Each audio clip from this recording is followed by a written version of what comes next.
Dengan pengalaman lebih dari 30 tahun sebagai pemimpin bisnis, termasuk 20 tahun menjabat sebagai CFO di berbagai industri, antara lain CFO Sampurna Kayu, Managing Director Finance Sinarmas Agribisnis, CFO Wonokoyo Group, CFO Maspion Group. Beliau juga telah membantu banyak perusahaan meningkatkan profit secara signifikan, mengoptimalkan kinerja keuangan, serta melakukan perombakan menyeluruh untuk membawa perusahaan keluar dari masa sulit. Selain itu, beliau juga menulis buku bisnis berjudul Company Makeover for Massive Profits yang memberikan panduan praktis dalam mentransformasi bisnis menuju profit yang maksimal. Kepada Ibu Ronawati, kami persilakan naik ke atas panggung untuk memandu sesi diskusi panel.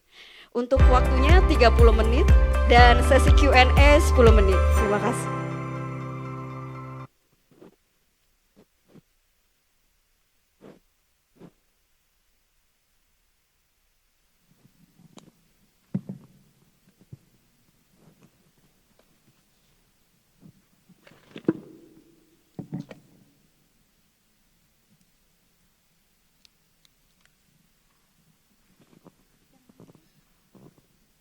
Selamat pagi, saya Ronawati Wongso, senang sekali di sini untuk berbagi dengan teman-teman dengan beberapa panelis yang akan berbagi mengenai pengalaman mereka di dunia yang nyata. Dunia keuangan terus bergerak, tidak hanya teknologi yang bergerak tetapi keuangan juga, dan sebagai CFO atau Direktur Keuangan tidak hanya melihat kepada angka-angka tetapi juga kepada strategi, kepada kepemimpinan dan skill. Pada hari ini kita sangat beruntung karena kita ditemani oleh 3 panelis yang semuanya mempunyai pengalaman di dunia nyata. Saya ingin memanggil yang pertama Pak Minanto Basuki, Direktur Keuangan PT Pakuwon Sejati Tbk, perusahaan properti yang telah menjadi ikon di Surabaya dan Indonesia, dan gedung ini milik Pakuwon. Saya telah mengenal Pak Minanto mungkin sejak tahun 1993 ya Pak ya, jadi cukup lama. Pada waktu itu beliau masih sebagai manajer keuangan. Jadi Bapak Minanto Basuki lahir di Kediri pada tanggal 1 Februari 1967. Beliau memperoleh gelar sarjana ekonomi dari Universitas Merdeka di Malang dan gelar MBA dari University of Wales di Inggris pada tahun 2013. Beliau pernah menjabat sebagai manajer keuangan dan administrasi di Dwi Satya Group Jakarta pada tahun 1991 sampai 1995, serta sebagai direktur keuangan di PT Keramik Diamond pada tahun 2000 sampai 2004. Beliau bergabung dengan PT Pakuwon Jati Tbk pada tahun 2004 dan menjadi direktur sejak tahun 2005. Saya persilakan Pak Minanto Basuki untuk naik ke atas panggung.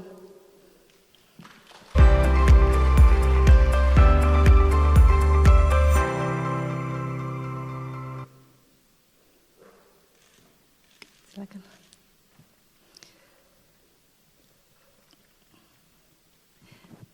Panelis kita yang kedua adalah Bapak Welly Mulyawan, CFO dari Maspion Group, salah satu grup bisnis terbesar dan tertua di Indonesia dengan portfolio lintas industri.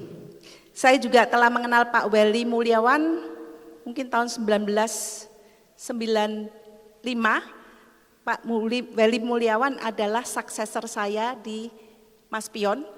Jadi sebelum Pak Welly Mulyawan, saya sebagai CFO Maspion Group.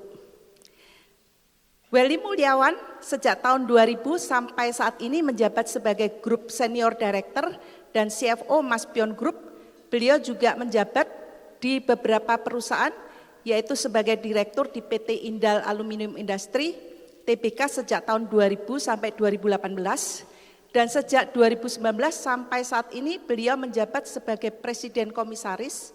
Beliau juga sebagai Direktur di PT Alumindo Light Metal Industry Tbk sejak tahun 1995 sampai 2018. Dan sebagai Presiden Komisaris sejak tahun 2019 sampai saat ini. Bapak Welly meraih gelar master dari NUS Business School Singapura. Pak Welly Mulyawan, saya persilakan untuk naik ke atas.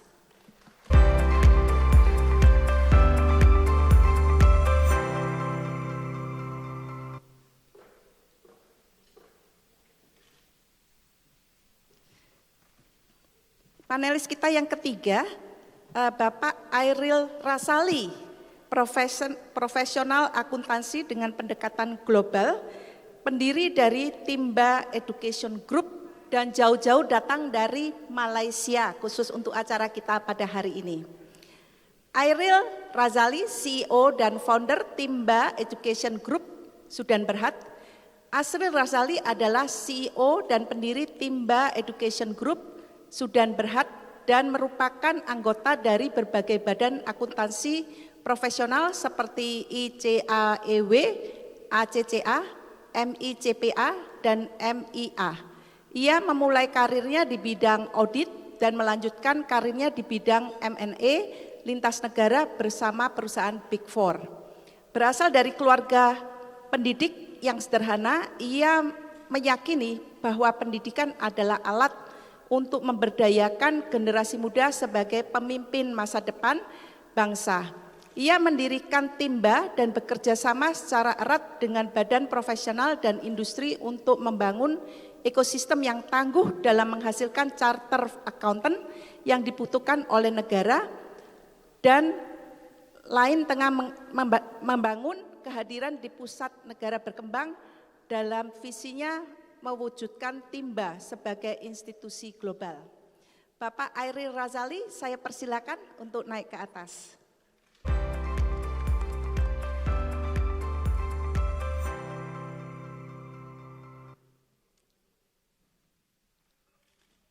Terima kasih.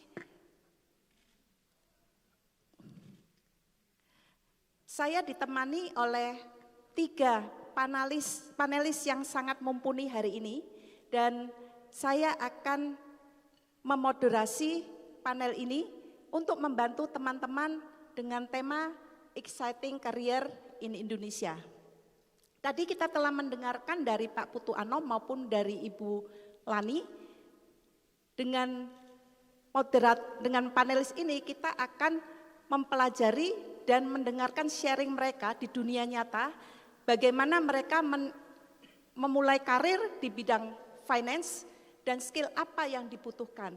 Untuk acara ini saya bagi menjadi 3 babak, yaitu babak pertama, karir dan tantangan CFO, babak kedua, masa depan profesi keuangan, dan babak ketiga, global versus lokal, perspektif karir dan gaya hidup. Dan setelah acara panelis kita akan membuka untuk acara Q&A. Jadi untuk teman-teman silakan siap-siap apabila ada pertanyaan dan akan ditanyakan pada akhir sesi. Ini sebelum saya mulai, ini saya pengen tahu untuk yang masih mahasiswa siapa aja ya? Silakan angkat tangan. Oke, mungkin kira-kira setengah mungkin ya. Jadi untuk teman-teman yang masih mahasiswa mungkin masih dalam crossroad untuk menentukan apa nih karir yang cocok untuk adik-adik. Semoga sesi pada hari ini bisa memberikan lebih banyak insight untuk bisa memutuskan bahwa finance adalah mungkin karir yang terbaik untuk teman-teman. Ya, mari kita mulai dengan babak ke-1, karir dan tantangan. Ini kita semua mungkin pengen tahu ya, bagaimana perjalanan karir mereka sehingga bisa mencapai pada tahap sekarang ya. Untuk di dunia finance, CFO adalah salah satu karir yang chief ya, jadi C-level yang top ya. Dan banyak dari teman-teman yang di karir selain daripada di investment industry yang tadi Bu Lani udah share, pengen juga di bidang real world, jadi di dunia nyata. Mari kita pelajari dari sharing dari teman-teman panelis ini. Mungkin saya buka dengan Pak Minarto ya. Pak Minarto mungkin bisa diceritakan bagaimana Pak Minarto bisa mencapai posisi ini dan apa titik balik atau keputusan terpenting yang membentuk Pak Minarto sebagai profesional keuangan. Silakan Pak. Terima kasih Bu Rona. Tadi Jadi sempat sebelum pagi tadi kita sudah ngobrol sedikit ya. Ya, selamat pagi teman-teman semua. Senang bisa ketemu generasi muda yang merupakan generasi penerus dari kita-kita yang sudah senior ini. Jadi Bu Rona ini kenal saya tahun 93 waktu saya masih menjadi manajer finance di grupnya Dusatra Utama Group, tepatnya di Lamipak. Itu suppliernya Unilever yang pertama untuk laminate tube. Jadi kenal beliau sudah senior. Waktu itu beliau masih kerja di Deutsche Bank sebelum akhirnya tadi sudah banyak karirnya yang tadi ceritakan. Jadi itu adalah perusahaan kedua saya bekerja Bu Rona. Itu sebelumnya ada kerja di satu small tax consulting firm. Jadi kalau di dulunya saya juga nggak mikir mau jadi apa sih, pokoknya ya lulus kerja gitu. Kerja ya mana yang available. Nah kalau sekarang kan biasanya orang pilih-pilih tuh, oh nggak passion saya, nggak mau gitu. Jadi mungkin sekarang lebih picky gitu ya. Kalau saya dulu pokoknya saya kerja dulu, kemudian when the opportunity come ya saya mulai terbuka untuk memikirkan kesempatan pindah dan segala macam. Itu yang akhirnya mungkin menjadi jalan awal karir saya gitu ya. Kebetulan di perusahaan itu saya bisa katakan saya belajar banyak tentang foundation, menjadi manajer, menjadi leader itu dari GM saya yang sangat nurturing karir saya waktu itu. Jadi bahkan untuk di awal-awal karir saya diminta membantu dia menjadi sekretari untuk take manage gitu ya. Waktu itu perusahaan PMA yang bolehnya ngomong bahasanya nggak jelas, bahasa Inggrisnya nggak jelas, bahasa Inggrisnya juga nggak bagus juga. Dia bilang bawa aja tape recorder, kamu take notes, kamu rekam balik. Kalau si bule ini ngomong apa, saya dengar dari jawabannya bos saya. Kalau Pak Franz almarhum itu yang membimbing saya cerita tentang udah pertanyaan pasti B. Ya, saya tulis di Indonesia meeting, beliau mengkoreksi bahasa Inggrisnya. Jadi saya bersyukur bekerja di tempat yang memberi kesempatan saya bertumbuh, belajar, ada yang ngajari. Nah memang nggak semuanya bisa dapat kesempatan itu, tapi kalau kita niatnya belajar, biasanya nemu aja jalannya. Saya pikir itu mungkin menjadi fondasi awal untuk karir saya. Gitu. Jadi sebetulnya tidak direncanakan ya Pak ya, secara khusus untuk menjadi Enggak direncanakan, ya enggak kepingin suatu apa gitu, malah kalau sekarang kan kita pilih karir itu terbuka, mau apa udah di Google dan segala macam. Dulu kan enggak ada, malah dulu kalau boleh bilang kalau saya kuliah accounting pun juga bukan sesuatu yang saya inginkan gitu. Dulu kepinginnya kuliah bahasa gitu. Mungkin kalau saya enggak di accounting, mungkin sekarang ngajar bahasa Inggris saya. Mungkin gitu, jadi dulu kepingin mau masuk sekolah bahasa gitu. Ya, terima kasih sharingnya Pak. Mungkin berikutnya Pak Welly mungkin, karena Pak Welly ini juga perjalanan karirnya sangat menarik ini, karena awalnya tidak sebagai di finance tetapi di bidang lain, karena saya tahu Pak Welly cukup lama. Silakan Pak Welly. Terima kasih Bu Rona. Ini cerita dikit aja. Acara ini disponsori paling enggak ini acaranya CFA. Jadi saya ngelihat gini sih, saya Pak Minarto mungkin Pak Airil juga, kita itu MBA. Jadi kalau MBA di kalangan CFA itu kayak anak SMP kumpul sama anak SMA. Kita itu masih pakai celana pendek gitu ya. Ngelihat teman-teman yang udah pakai celana panjang among all the big boys. Jadi saran saya sih pada adik-adik, jangan berhenti, tapi sebisa mungkin seperti kata Bu Lani, CFA ini manusia langka di Indonesia. Jadi kalau Anda adik-adik bisa jadi salah satu yang mempunyai CFA, itu satu kebanggaan tersendiri. Kalau ini nanti saya minta sponsornya dari Pak Triyono gitu ya Pak. Yang kedua, terus terang gimana saya menjadi CFO Mas Pion Group, saya bisa bilang itu salahnya Bu Rona. Karena Bu Rona pada tahun 2000 dia mengundurkan diri dari Mas Pion Group, ingin jadi CFA, jadi CPA, full time belajar untuk itu. Pada waktu sebelum itu, my life was beautiful. Saya waktu itu menjadi eksekutif director di salah satu perusahaan dalam Maspion Group. Ini salah satu unit yang terbesar dan waktu itu terbesar di seluruh Asia Tenggara. Jadi saya terekspos karena menyiapkan dan terlibat langsung bagaimana IPO menggo-publikkan dari family owned company menjadi listed company. Terus pada saat yang sama bareng Bu Rona kita ngerjain dapat financing dari International Finance Corporation dan saya acungin jempol IFC di tahun 98 pun masih tetap memberikan despite dengan segala keadaan ekonomi di Indonesia carut marut dan lain-lain, IFC masih komit untuk mengucurkan dana untuk kita. Pelajaran yang saya dapat dari IPO berhubungan dengan IFC itu luar biasa. Saya merasa itu, dan pada waktu IPO, waktu itu bulani, jadi size-nya masih kecil, tapi kita melakukan global roadshow. Sampai saya itu harus roadshow ke New York, ke Boston, ke Edinburgh, dan lain-lain. Tapi dari sono kita belajar banyak. Belajarnya dari siapa? Fund managers yang relatif muda-muda dan semuanya CFA charter holder. Jadi ini yang harus diingat kalau bagaimana CFA itu punya nilai tambah yang tersendiri gitu ya. Nah, sejak Bu Rona concentrate untuk mendapatkan CFA, saya menjabat di CFO Maspion Group. Pertama saya agak cultural shock karena waktu di Alumindo sebagai eksekutif director bagaimana membesarkan mikir bisnisnya. Kalau CFO di satu perusahaan, apalagi Mas Pion itu punya sekarang mungkin sekitar 55 SBU gitu ya. Default answer-nya kita itu satu, dimusuhin orang. Yang kedua, dari tiap-tiap kepala SBU ini selalu datang ngomong mau promo, mau ekspansi. Default answer dari CFO itu cuma satu, no. Apapun yang diajukan itu kita selalu ngomong no duluan.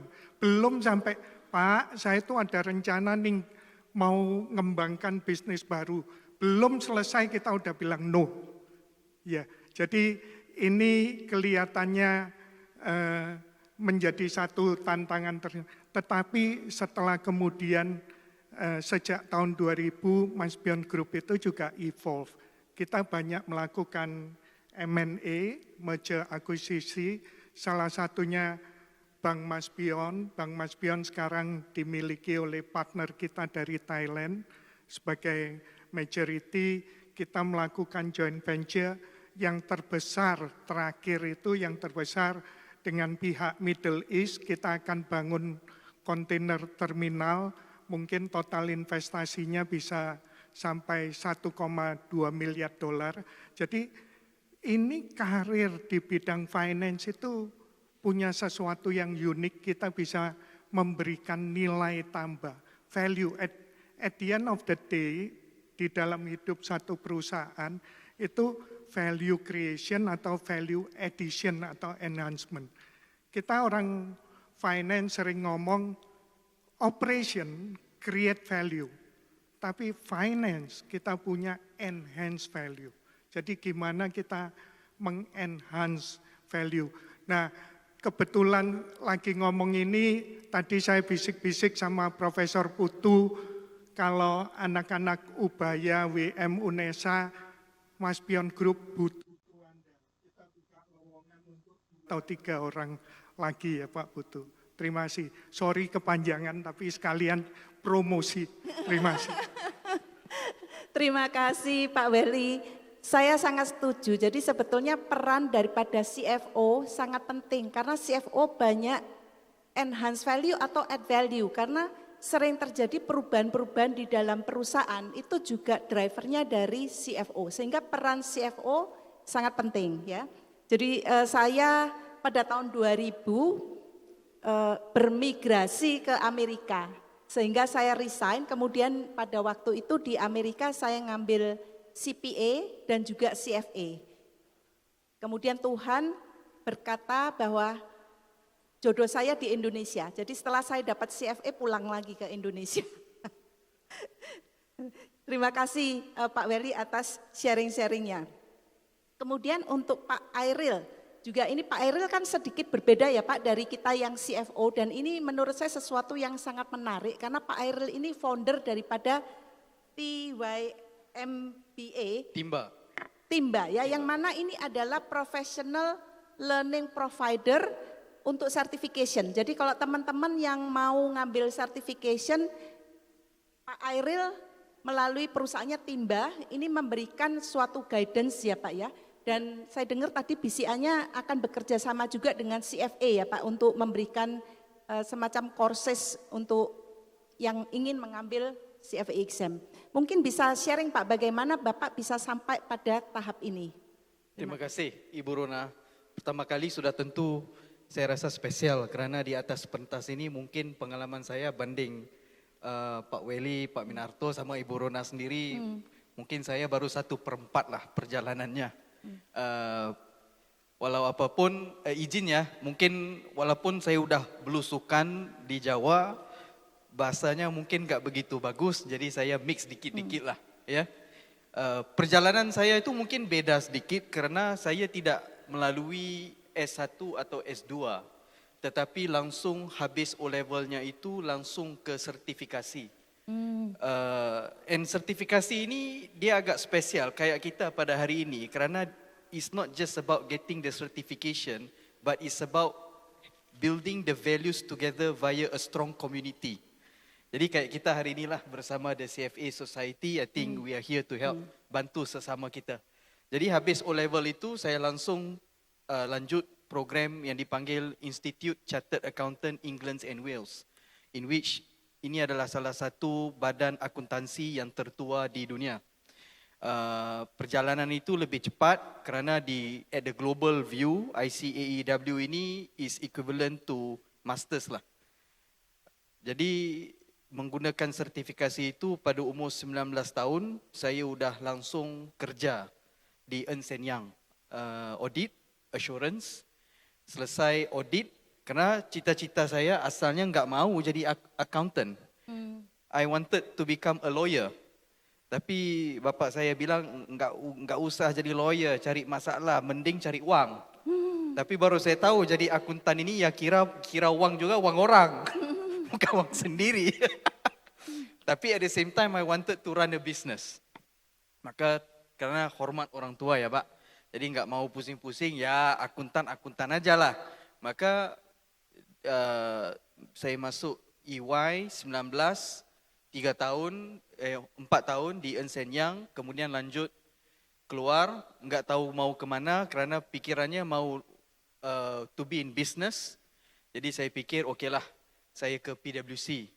Jadi di PwC itu saya join, I was part of the transaction services, in which kita bikin M&A lah, mergers and acquisition. Mungkin Pak Triano juga kenal bos-bos saya di Kuala Lumpur. Jadi saya di transaction services itu kurang lebih 3 tahun, 2 tahun, 3 tahun. Daripada experience of understanding the full process of due diligence, sampai valuation, sampai corporate finance, until delivering the business value. All this actually involve the knowledge of accounting and finance. Jadi kemudian barulah saya keluar, jadi saya bilang sama orang tua saya, okay, aku dah jadi accountant, saya udah complete my experience, then I wanted to run my own business lah. Jadi keluarnya saya mulakan satu accounting firm, audit accounting firm, kerana my mom is a Singaporean. Jadi saya walaupun di Kuala Lumpur, tapi kerana family saya ramai di Singapura, jadi saya ke Singapura mulakan accounting and audit firm in Singapore and also in Malaysia. Kemudian beberapa tahun itu perusahaan saya itu dibeli oleh one of the local Singapore firm.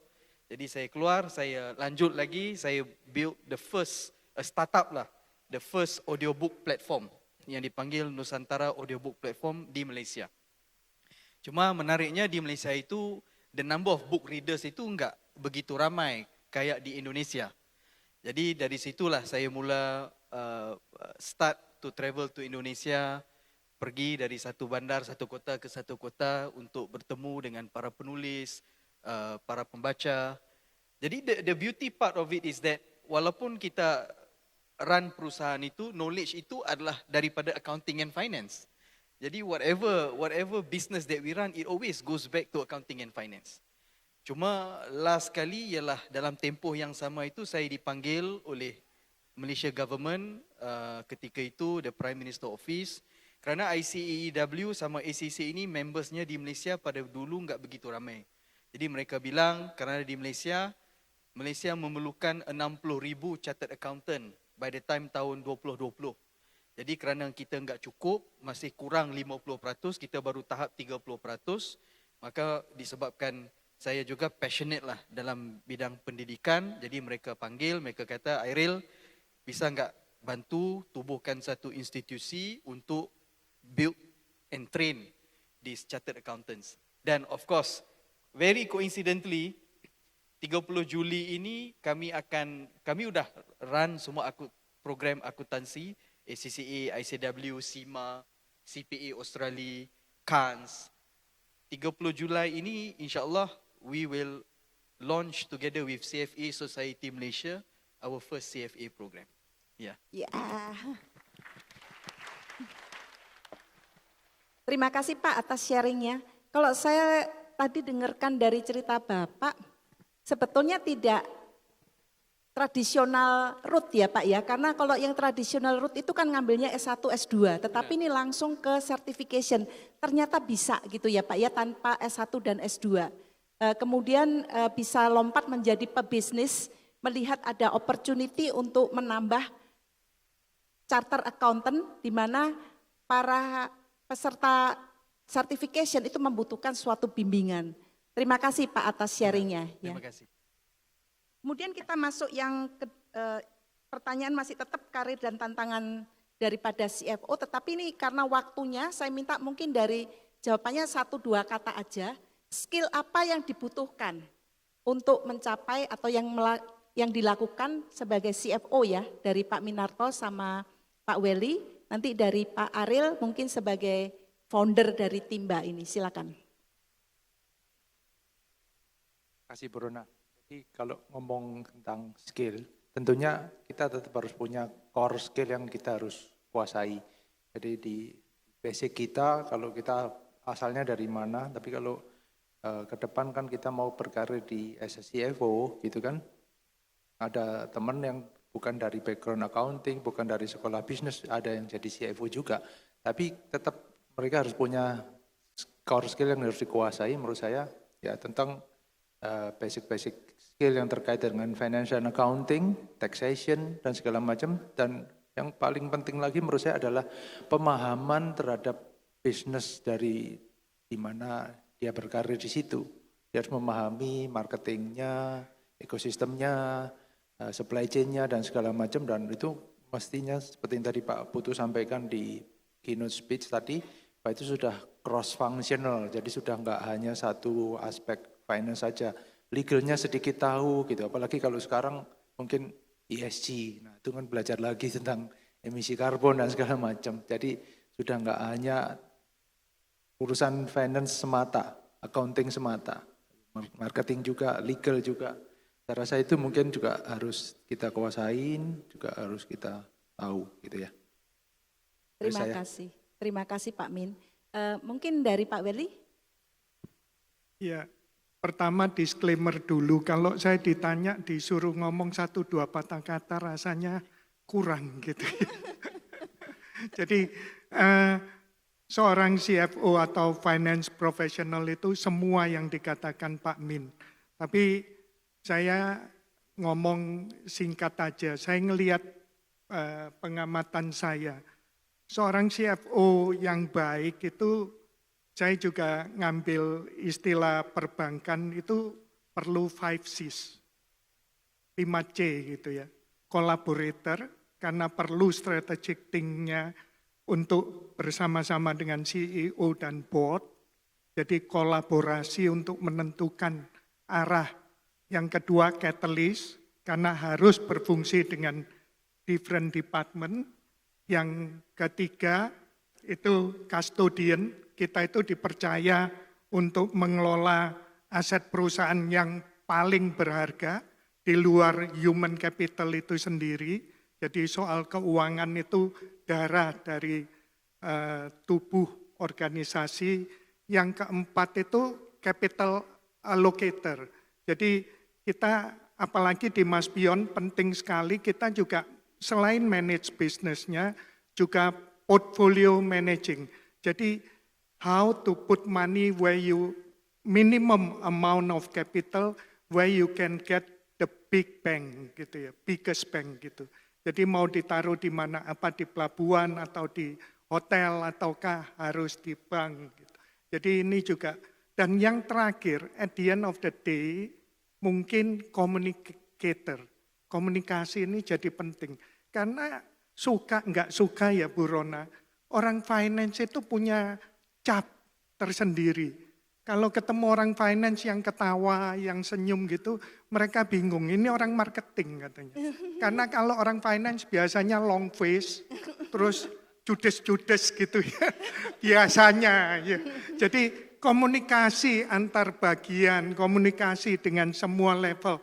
Kemana arah perusahaan, value apa yang perlu di-generate, value apa yang perlu ditingkatkan, itu jadi penting sekali. Terima kasih. Sorry lebih dari 2 patah kata ini Bu. Iya, terima kasih Pak Welly. Mungkin Pak Airil? Pendapat saya apa yang diberi oleh Pak Welly 5C itu udah terlalu komplit. Cuma mungkin saya mau nambah satu. Dalam keadaan untuk kita menjadi 5C ini, yang paling utama to gain the respect of our stakeholders yang kita paling tak bisa lupa adalah integrity. Jadi dalam keadaan untuk kita mencapai 5C ini, integrity itu is the beginning foundation lah untuk kita menjadi seorang CFO yang berjaya. Itu saja. Ya, terima kasih. Ini kalau bisa saya rangkum ya dari Pak Min yang dari yang tadinya belum tahu arahnya, kemudian menjadi CFO, dari Pak Welly yang tadinya mungkin bukan dari background finance, bisa jadi CFO, kemudian dari Pak Airil. Satu hal kalau yang bisa saya rangkum itu adalah growing mindset. Jadi keep learning. Kita selalu bisa belajar, seperti tadi yang 5C-nya Pak Welly, itu juga kita bisa terus untuk polish, untuk bisa meningkatkan skill kita menjadi lebih baik ya. Kemudian juga untuk kita bisa sampai ke CFO, kita bisa memperbaiki atau learning untuk menambah skill-skill yang kita butuhkan. Dan juga CFO itu yang nomor 1 adalah integrasi. Integrity ya, integrity.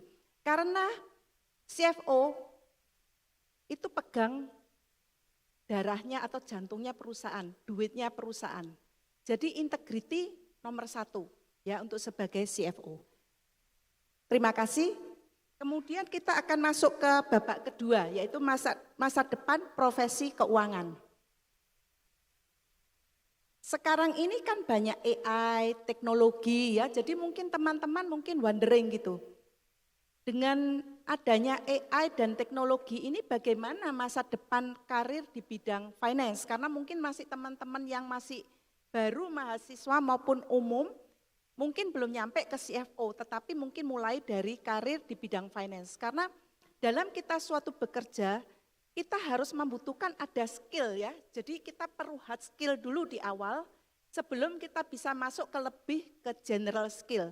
Jadi meskipun CFO ini nanti tetap arahnya finance, tetapi kita lebih luas. Jadi kita harus ada bondonya, kalau bahasa Jawanya harus ada bondonya dulu gitu kan, baru kita bisa naik ke atas lagi. Nah ini dengan adanya AI dan teknologi, bagaimana ini masa depan dan peran CFO ke depannya. Silakan Pak Min. Ngomongin AI, mungkin sebelum AI itu kan sudah ada tren namanya RPA itu Bu ya, Robotic Processing, Process Automation. Itu mungkin sudah 5-6 tahun lalu kira-kira ya. Itu sama juga automation gitu ya. Terus dulu pada saat itu ngomong zaman RPA keluar itu kan sudah ada omongan nanti akan mereplace pekerjaan-pekerjaan yang sifatnya repetitif dan seperti itu. Nah, itu sampai sekarang ya mungkin makin masif adoption RPA itu plus ada AI segala macam. Nah, kemarin kita juga pernah ada baca di media bahwa CEO-nya ChatGPT ngomong jangan terlalu percaya dengan produknya dia gitu, ChatGPT gitu kan. Nah, saya pikir itu memang benar. Saya pernah ngetes sendiri, saya kasih tes gitu loh, kok hasilnya salah gitu. Nah, intinya kalau kita nggak memahami, terus kita percaya dengan apa yang disampaikan di situ, ya kita dapat hasil yang misleading juga. Jadi tetap bagaimanapun sebagai finance leader, ya, nanti dimanapun adik-adik ini akan berada, di level apapun, itu kan tetap kita akan memberikan value kepada perusahaan dan kita harus tahu mana berpikir kritis yang mungkin ChatGPT itu juga nggak bisa dapat gitu ya. Kan tadi Pak Willy sampaikan kita harus communicate dengan lingkungan, dengan stakeholders, dengan sesama rekan kerja dan segala macam, kan mereka nggak punya input yang luas itu gitu kan, sekomprehensif itu. AI itu kan katanya sejago apapun kita prompting ChatGPT itu kan tetap ada missing point, yaitu communication, values, diskusi dengan sesama rekan kerja, bahkan dengan mungkin dengan pelaku industri yang lain. Nah, itu kan nggak bisa dapat semua gitu. Mereka kadang juga dapat dari sesuatu yang nggak misleading yang dia kumpulkan, memberikan jawaban kepada kita gitu. Jadi saya pikir tetap dengan sebagai itu adalah hanya alat bantu, kita gimana dengan bisa meringankan kerjaan kita untuk yang sifatnya repetitif itu seperti RPA, AI juga bisa bantu. Misalnya kalau kita di HR bisa, saya udah minta HR di kantor untuk shortlisting itu pakai ChatGPT aja, pilih nanti kasih kriteria gitu. Nggak, tanpa kita harus mensortir sekian banyak. Makanya tadi ada yang ngomong CV saya nggak kebaca, mungkin ChatGPT-nya juga nggak lihat itu. Mungkin tadi itu juga ya, kalau ada perusahaan-perusahaan udah pakai AI untuk itu. Jadi saya pikir tetap as a, human being kita tidak akan pernah tergantikan oleh AI. Terima kasih. Ya. Ya, terima kasih Pak Min. Mungkin Pak Willy, silakan. Agak sulit nambahin karena semua udah diborong Pak Min gitu ya. Jadi semuanya udah dijelasin secara detail peran AI. Jadi tapi kalau saya ambil dari penjelasan Pak Min, we have to know the basic. Karena kadang-kadang kalau kita masukin prompt ke ChatGPT AI, dapat jawaban, paling enggak kita juga harus ngerti, paham, menginterpretasikan dari jawaban itu sendiri. Enggak semua jawaban AI itu yang paling sempurna atau paling benar. Ini tadi dijelaskan oleh Pak Min. Ujungnya cuma satu. At the end of the day, AI should not be our master, but our slave. Jadi gunakan AI untuk membantu kita, tapi bukan jadi bos kita yang mendikte apa saja yang kita harus lakukan. Terima kasih. Terima kasih Pak Willy. Pak Iril, silakan. Mungkin karena di dalam Dewan ini banyak mahasiswa. Jadi biasanya kalau kita bilang AI, maybe maximum what students see today is just ChatGPT lah. Ya. Tapi saya nak tekankan at the earlier stage of building your career, kerana perjalanan siswa-siswi ini lama lagi, panjang. And at the pace of technology that we are going right now, technology changes, develop every 2 to 3 years. Pace of change itu berlaku terlalu pantas. Jadi saya khawatir kalau saya in the generation of right now, if you ask me, I am very worried. Because if kita nggak bisa cope dengan change itu, we will definitely become obsolete. Kenapa saya bilang ini? Karena dalam bidang akuntansi sendiri kita telah lihat there's a lot of automation being taken over by the AI. But it doesn't replace us as long as kita itu bisa keep on growing.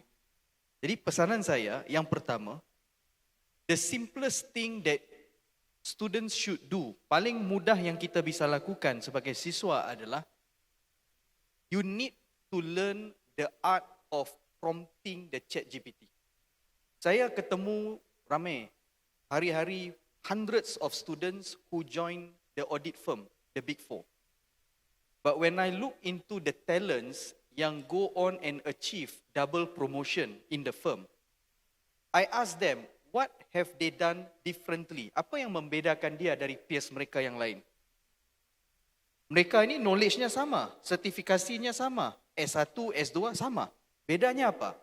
Bedanya ialah this person that goes for double promotion, they have the ability to really make use of the AI. Contoh, the ability to prepare a proposal, a financial modeling, for example, what was meant to take 3 days, 4 days of job, they are actually able to turn around the proposal, the financial modeling, within 3 hours. So, this is where pendapat saya ialah the younger generation, you need to really know the tools that can actually help you to enhance your career. Kerana ramai yang mungkin mereka enggak ada grasp, mereka aware tapi mereka enggak fasih tentang sistemnya. But if you take that opportunity, saya yakin you can actually fly. So the adaptability towards the technology, that is very crucial. So itu pendapat saya. Ya, terima kasih. Ini kalau bisa saya summarize, jadi untuk teknologi atau kita pakai ChatGPT itu bisa membantu kita, tetapi kebutuhan untuk manusia menginterpretasikan dan melakukan analisa itu tetap dibutuhkan. Automation pasti akan jalan dan mungkin akan eliminate clerical work. Tetapi untuk teman-teman yang baik berkarir di finance ataupun di accounting, harus bisa memberikan nilai tambah daripada apa yang bisa di-provide oleh ChatGPT ataupun pekerjaan clerical. Jadi kita menggunakan kemampuan berpikir kita. Ya, terima kasih.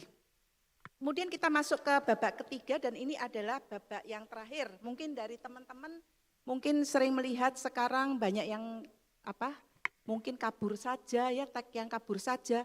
Jadi di sini global versus lokal, jadi perspektif karir dan gaya hidup. Ya.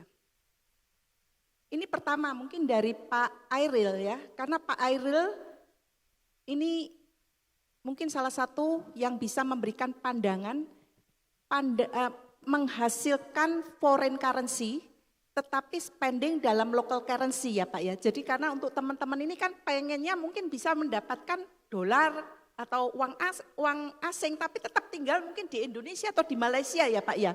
Nah itu gimana caranya Pak? Silakan. Ini masa kalau peluang untuk earn currency ini of course sudah tentu foreign currency yang lebih besar lah ya. Kalau di Kuala Lumpur itu memang favorite. Do you know that in Malaysia kami adalah net exporter accountant. We produce a lot of accountants. But banyak accountants kita keluar, pergi ke mana? Enggak jauh, ke Singapura. Just down south 3 hours, ataupun maksimum pun mereka ke Australia. Ada some of them fly to UK. The beauty, saya bisa share that from the perspective of being in the firm lah. The beauty of being in the firm, working in accounting and finance adalah kita itu bisa remote working. And I want to share with you, PwC Malaysia is building a tower in our new business district called Tun Razak Exchange, TRX, to recruit 70,000 accountants to support US and India clients that are being supported by the Malaysia firm in Kuala Lumpur. So this actually gives us an opportunity to be wherever we are, but we have the ability to support a global client. And similarly, a lot of younger talents hari ini, mereka banyak based di Johor, Johor Bahru, which is just linked up by a bridge to Singapore. So, of course, kalau ditanya skillnya apa? Skillnya itu biasanya itu orang akan hanya lihat nombor 2. Tapi nombor 1 yang open the mind of employers on the first impression, kayak dibilang Ibu Leni tadi pagi, ialah apa sertifikasi added value yang kita ada. So that certification is a good first impression, but of course at the end of the day, the hard skills and the soft skill that we carry. Because cabaran untuk kita bawa diri kita to impress clients or employers from a different country, of course it is not the same. Cuma saya mau share sedikit Ibu Rona. Ini banyak yang mungkin Ibu Julia juga enggak tahu. When we started Timba, sebenarnya Timba itu bukan bermula di Malaysia. When we started the institute, actually we started in Indonesia. We supported universitas in Indonesia. Jadi, how are we able to do that? Maka it goes back to the 2 things that I've mentioned just now. That means the first impression, bagaimana kita mau impress our potential employer, potential stakeholders, dan yang kedua adalah the skill set lah. Ya, so dari situ. Ya, terima kasih Pak. Kalau kita tadi saya salah satu poinnya adalah kalau kita mau global, going global, salah satunya adalah yang penting adalah certification. Ya, karena certification ini going global, mereka mungkin tidak mengenal Universitas Surabaya atau Universitas Petra atau Universitas Widya Mandala. Tetapi yang menstandarisasi suatu kemampuan atau suatu knowledge adalah dengan certification. Maka dengan mengambil CFA, charter holder, dengan adanya CFA, di seluruh dunia sudah tahu standar daripada knowledge yang teman-teman punyai. Jadi saya sangat sarankan kalau memang mau berkarir di bidang finance, CFA charter holder ini adalah golden standard. Dan setiap pelaku bisnis begitu melihat CFA mereka sudah tahu kualitasnya. Ya, jadi salah satu yang sangat direkomendasi. Kemudian untuk Pak Min dan Pak Welly, saya ingin menanyakan, ini apakah penting membangun pengalaman kerja di luar negeri di era saat ini, atau justru peluang di Indonesia lebih besar? Silakan Pak Min dulu. Kalau acuannya pengalaman saya tidak pernah keluar dari Surabaya, gitu ya. Mestinya kalau susah, mungkin ini agak subjektif, tapi kalau kita lihat peluangnya itu ada dimanapun saya rasa. Kalau tadi punya CFA, mestinya kan bisa sudah dapat international recognition, mestinya dengan tambahan pengalaman kerja yang memadai, nggak tertutup kemungkinan bisa kerja di luar negeri, misalnya di financial center seperti Singapura, Hong Kong dan sebagainya. Kita lihat banyak sih profesional-profesional muda itu yang berkarir lintas regional gitu. Nah itu saya lihat, if I were like them, saya kepingin seharusnya saya ambil pathway itu gitu ya. Dari awal kita sudah menyiapkan karir planning kita lebih jelas gitu. Wah ini anak-anak muda pinter-pinter, necis-necis, ganteng-ganteng, cantik-cantik gitu. Ya kepingin juga anak saya seperti itu gitu. Setidaknya kalaupun orang tua nggak dapetin. Nah mungkin ini kesempatan juga buat adik-adik bisa dapatkan kesempatan untuk tidak hanya berkarir di Indonesia. Nantinya itu terserah, that's your choice gitu. Tapi juga bisa punya pilihan go global gitu. Dimanapun katanya nggak ada limit gitu buat yang punya bekal gitu. Saya rasa itu Bu. Ya, terima kasih. Jadi terbuka pikiran aja dan di mana kesempatan ada ya. Pak Welly silakan. Saya lihat kalau ada kesempatan untuk adik-adik untuk bekerja belajar di luar negeri selalu punya nilai tambah. Nilai tambahnya besar sekali menurut saya. Hari ini, pagi ini saya agak terkejut karena saya lihat anak-anak Ubaya, UNESA, WM udah menunjukkan perubahan yang luar biasa. berani berdiri, berani bertanya.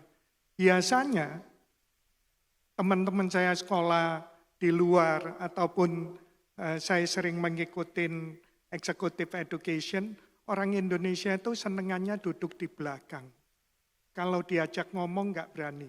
Paling kalau gurunya tanya, siapa yang mau ngajukan pertanyaan atau pendapat, semuanya pada nunduk, berdoa, mudah-mudahan bukan saya gitu ya.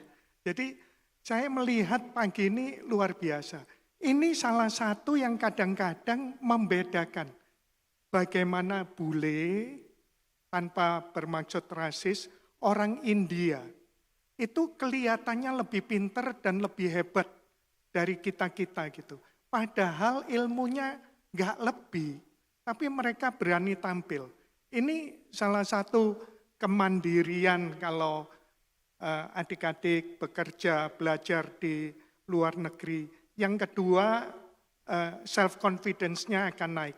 Dan otomatis disiplin, exposure ke global, berhubungan dengan banyak orang, dan lain-lain.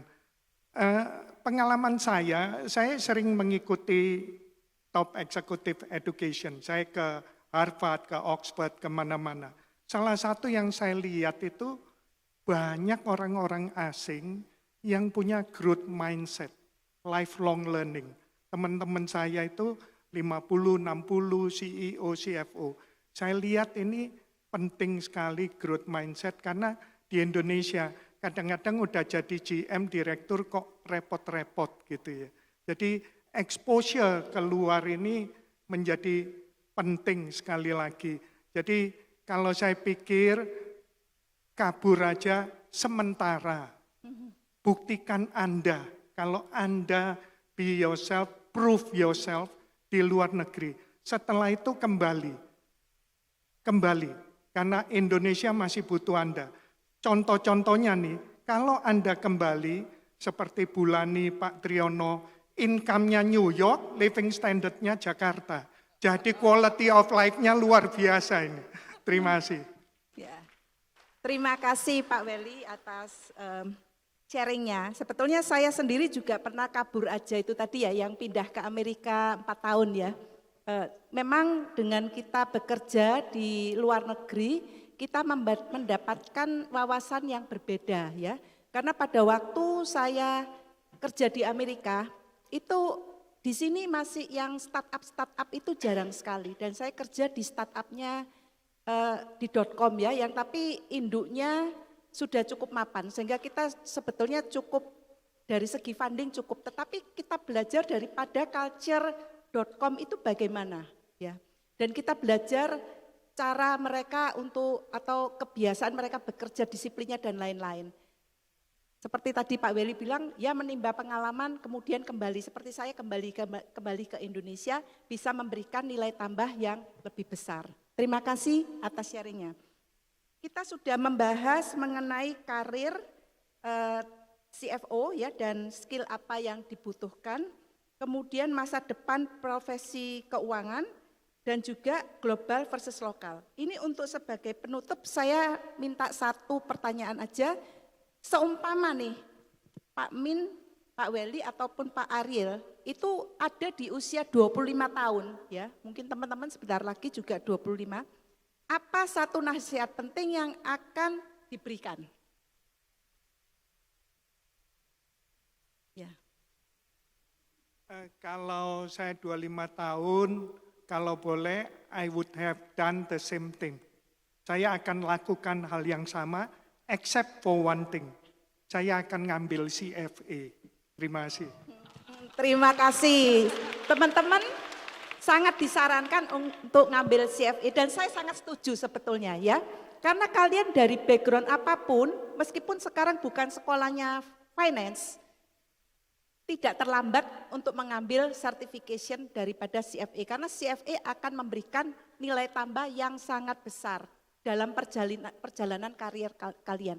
Tetapi satu hal juga yang penting adalah kalian harus bisa menikmati ya, karena saya percaya apabila kalian menikmati apa yang dikerjakan, maka sukses itu akan datang dengan sendirinya ya. Terima kasih. Kemudian Pak Min, apa Pak kalau Pak Min usia 25 tahun. Ya kalau 25 itu kira-kira kita sudah kerja 3 tahun gitu ya. Dan kita udah punya pengalaman 3 tahun, terus kita kan masih, mungkin kalau kerja depending di mana exposure selama 3 tahun itu dapat apa.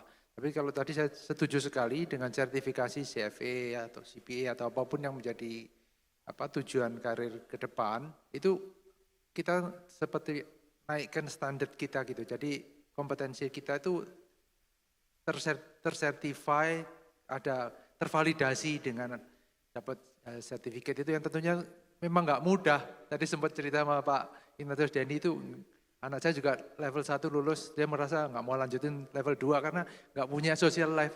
You have to take the challenge itu, ya, harus di Sabtu Minggu belajar, nggak jadi anak kuper gitu.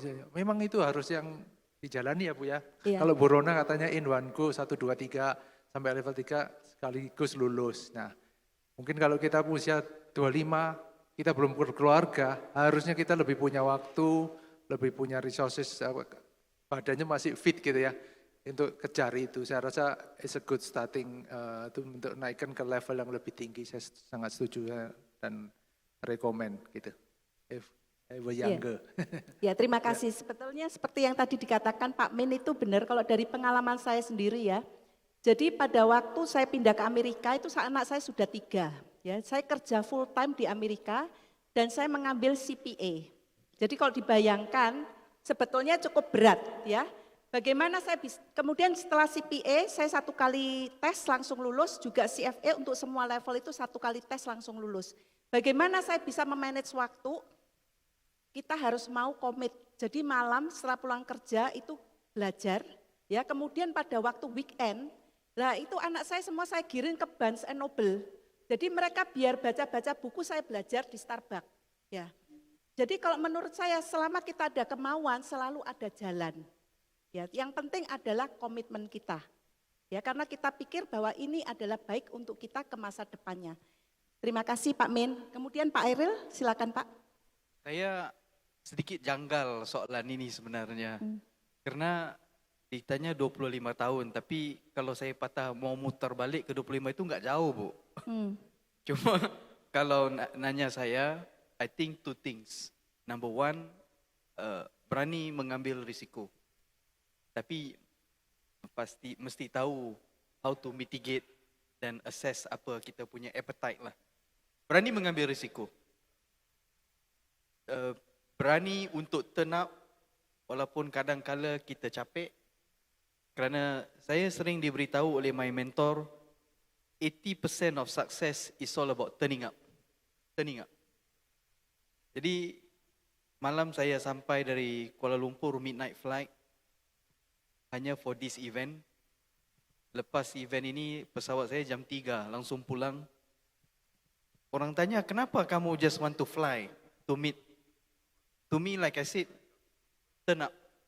So, I hold to that principle lah. Just keep on turning up kerana kita enggak tahu apa penghasilannya. Itu yang pertama. Dan yang kedua ialah never stop learning lah. Ya, harus keep on going, especially it's going to be a roller coaster world, especially Trump is also still in charge. So we have to embrace and keep on going with all this craziness in the future lah, Bu. Ya. Ya. Itu penting untuk kita bawa seumur hidup ya Pak ya, keep learning. Karena sampai sekarang pun saya masih keep learning and keep growing ya. Terima kasih atas sharingnya. Kita telah mendengarkan sharing dari 3 panelis kita yang luar biasa. Silakan berikan tepuk tangan dulu.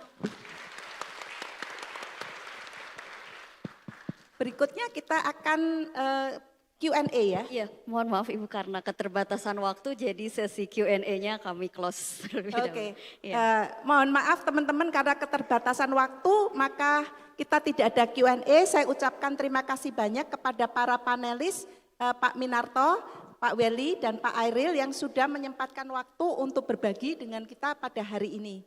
Terima kasih banyak dan saya kembalikan kepada MC. Terima kasih.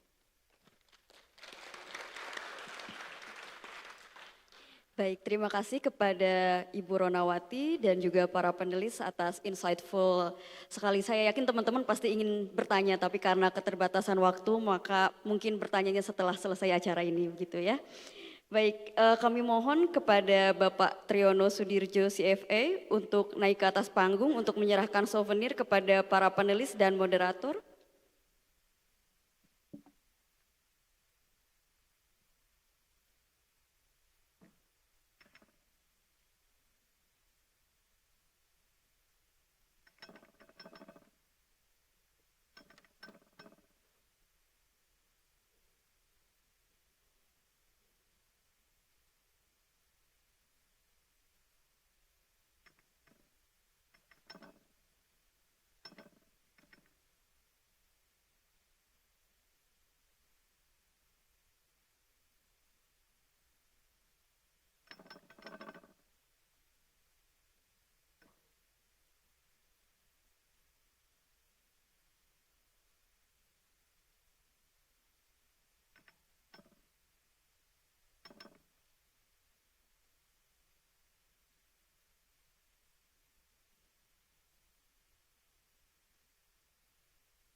Terima kasih Bapak dan Ibu, kami persilakan kembali ke tempat duduk.